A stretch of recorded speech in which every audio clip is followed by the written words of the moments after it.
Di Jawa Timur, ada seorang Letnan II Arman tidak pernah membayangkan bahwa kesetiaannya akan diuji bukan di medan perang, tapi di medan rumah tangganya sendiri.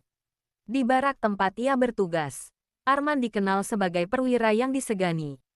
Ia tak banyak bicara, tapi tindakannya tegas.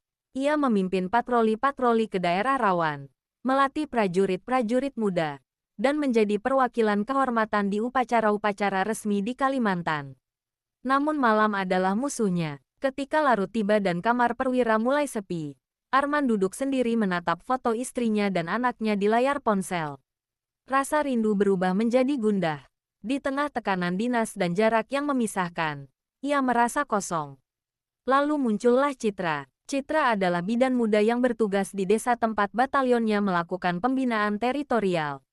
Wajahnya bersih, senyumnya hangat, dan caranya berbicara membuat Arman merasa dihargai sebagai manusia, bukan sekadar perwira. Hubungan mereka tumbuh dari bincang ringan menjadi pertemuan sembunyi-sembunyi. Arman tahu ia salah, tapi ia merasa butuh seseorang yang mengerti kelelahan jiwanya. Lestari mulai merasa ada yang berbeda sejak 2 bulan terakhir. Arman makin jarang menelepon. Dan kalaupun menelepon, selalu terburu-buru. Ia mencoba mengerti. Ia tahu menjadi istri tentara adalah kesepian yang harus diterima. Tapi malam itu, ketika Arman pulang mendadak karena cuti 3 hari, Lestari langsung tahu ada yang janggal. Suaminya tidak memeluk anak mereka seperti biasa.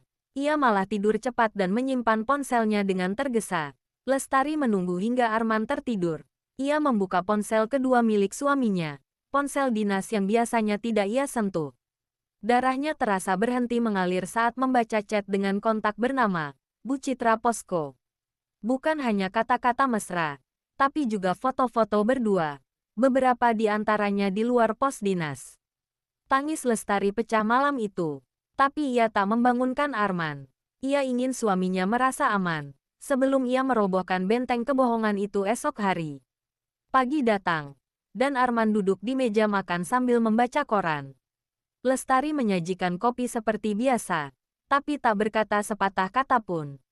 "Kenapa diam aja, Tar?" tanya Arman, berusaha membuka percakapan. Lestari hanya menatapnya. "Aku sudah baca semuanya, Men," katanya akhirnya, pelan. "Tentang kamu dan Citra." Kopi di tangan Arman gemetar. Ia meletakkannya perlahan. "Itu bukan seperti yang kamu pikir. Jangan mulai dengan kalimat itu. Aku bukan hakim. Aku cuma istrimu, yang kamu hianati." Arman menunduk, lalu ia berdiri tegak. Tapi di hadapan wanita yang telah mencuci seragamnya selama bertahun-tahun, ia hancur. "Aku tahu kamu lelah. Aku tahu tugas kamu berat. Tapi aku juga berat, Men. Menunggu di rumah tanpa kabar. Membesarkan anak sendiri. Menjaga nama baikmu saat ibu-ibu Persit bertanya-tanya kenapa aku selalu sendiri." Lestari berdiri, air matanya menetes. Tapi suaranya tak goyah. "Kamu pulang, tapi bukan sebagai suami. Kamu pulang tanpa hormat." Malam itu, Arman tidak tidur di rumah. Ia memilih tidur di mobilnya. Hujan membasahi kaca depan.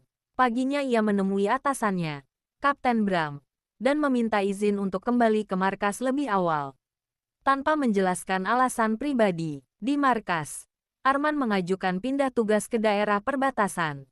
Tempat yang jauh, tempat yang keras. Mungkin di sana, ia bisa menebus dosa yang tak bisa ditebus dengan permintaan maaf. Di rumah, Lestari memilih tetap tinggal. Ia tidak bercerai, bukan karena masih mencintai Arman, tapi karena ingin anak mereka tetap punya ayah, meski bukan lagi sebagai suami yang utuh.